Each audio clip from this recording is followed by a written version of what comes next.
become famous. Yeah, not before. For, I know what you mean is, what will he be famous for? Yeah, maybe that's another way to say it's what will he be famous for. And this one, for 2 months, the menu have not been repeated. Yeah, the menu have not been repeated. You could just say for 2 months, the menu were not repeated.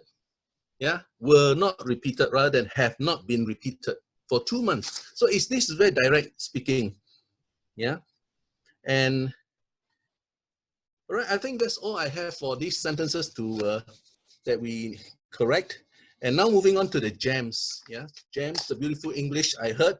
And Darren said, that night sleep eluded me. Oh, very good. Yeah, I like that sentence. Sleep eluded me. Or that night I tossed and turned. See, sometimes all this is depend how you want to describe it. If you say, oh, I toss and turn, straight away we know. When we toss and turn means we cannot sleep.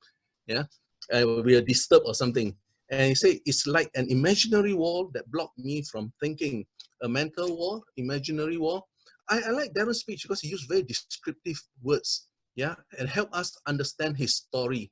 See, when we speak, choice of word is very important so that we communicate our idea, our message across to the audience. And using descriptive words help the audience understand straight away when they can form a visual imagery in their mind of what we're talking about. Then the speaker has achieved his objective. Yeah, and this one, bad habits ruin your life. Good habits change your life. Now, this, when you have two consecutive sentences in phrase or single words ending consecutively in two sentences, that is an epiphora, is a rhetorical device. Well, when you hear that, it does leave a deeper impression. It's a bit more poetic, right? And when he said, I love myself and I love my mother. See, he started a sentence with, I love myself, I love my mother. That's the other side of it. Instead, epiphora is at the end of the sentence, and anaphora is in the front of the sentence when it started with the same word. I love. Okay? And Kamala said this, not felt by one or two, but by a lot of people. So when you say something, oh, it's not done just by one or two, but it's done by a lot of people. So there's an emphasis there, which is beautiful. So you're saying that this is something very important, which everybody does, and it's not one or two, but with many people. Especially, think about it, if you just say, oh, this is done by everybody, well, maybe it's not so impactful. But I say it's not done by one or two, but many, then that is more impactful. And some of the things are very funny, some of the things are very crazy, and some of the things, sorry, the last word, I couldn't catch it, so I wasn't able to write. But what I want to emphasize here is, again, a repetition of some of you in the starting of a sentence, and again, it's a rhetorical device, anaphora, which is good. And the Toastmaster of the day said again, another boggling effect, a mind-boggling effect. Yeah, we all know when somebody said, oh, it's mind-boggling, you know, Malay say bingong, yeah? Sorry, I bring in the Malay word, it just came to my mind. Okay, mind-boggling, that's a very good word. We understand it straight away, oh, you know? And he said, the Toastmaster, they say, the speaker would like to feel and hear your applause. Please unmute and unlock your video, okay? And Amber is another speaker who really used very descriptive word, and I would say her choice of word is impeccable, and she really made me chuckle every time she says something. And here are the gems I heard from her. See, our government is very considerate in granting us another 21 days to spend with our parents. Sarcasm there, you know, really sarcasm is beautiful, and truly a humorous speech indeed. And she said, MCO, Singaporeans going crazy. Well, straight away, you know, Singaporean going crazy, you know, what they mean. Just 3 words, Singaporeans going crazy.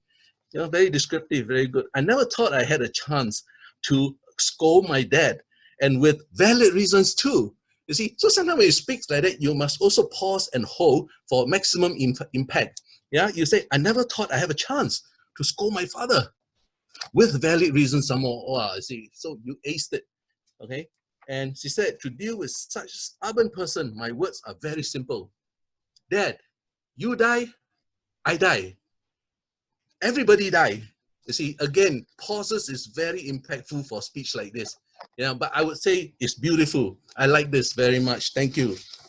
And Amber, again, you say man always gets scolded. All right, that's good for a laugh. After all, it's a humorous speech. Yeah, and I love this. Stay home, support your country, as this opportunity does not come twice in your life. I hope it doesn't come again. Yeah, very good, right? Let's move on. And Lucy say, my little boys are like 4 monkeys. Straight away we know, they are very mischievous, very naughty. Yeah, a very good, colorful description, like 4 monkeys, you know. But of course, do you think it really means they're monkeys? It's just a choice of words to get the message across with minimum words. They said, I woke up early in the morning. You see, when you say this again, you must pause. I woke up early in the morning. We generally will say, oh, I woke up early in the morning. Not so impactful. So this also emphasized that she wakes up early. Choice of word again, repetition of early. Yeah. And he said, now that they have grown up, I really miss those days. Yes, we always miss the days when our children have grown up and there's an empty nest at home. Very good. Clement, she not only worked hard for a living, she worked hard for her family too. Emphasis here. The second sentence is an emphasis. Yeah, and this is a very powerful sentence.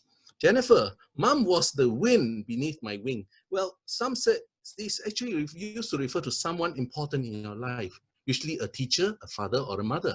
Yeah, good choice of word, Jennifer. And Daniel say, the evaluator say, I felt Darren was on fire. Was Darren really on fire?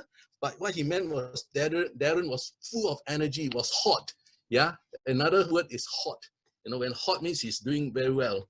And he used monologue and dialogue. See this when you have the 2 words, monologue and dialogue. How much time do I have left? Oh, read already. I'm finishing. Rajamani, you say you backed us out of our zone. You took us out of our zone, our home, our city, our universe. Oh, I like this. This is the way we expand and expand. It's another way of emphasizing, and it's beautiful if you pause. Word by word, you pause. It's a very good way of delivery technique. And DTM on Chai say, tongue in cheek. Yes, indeed. Because before that, Rajamani ended his sentence with, I hope to see you in your future speech. I hope it's not you. I hope it's you and not your other half. That is a tongue in cheek indeed. You know, when they say something in tongue in cheek, you say it's a cheeky sentence. And DTM on Chai also used the word tongue in cheek in his evaluation.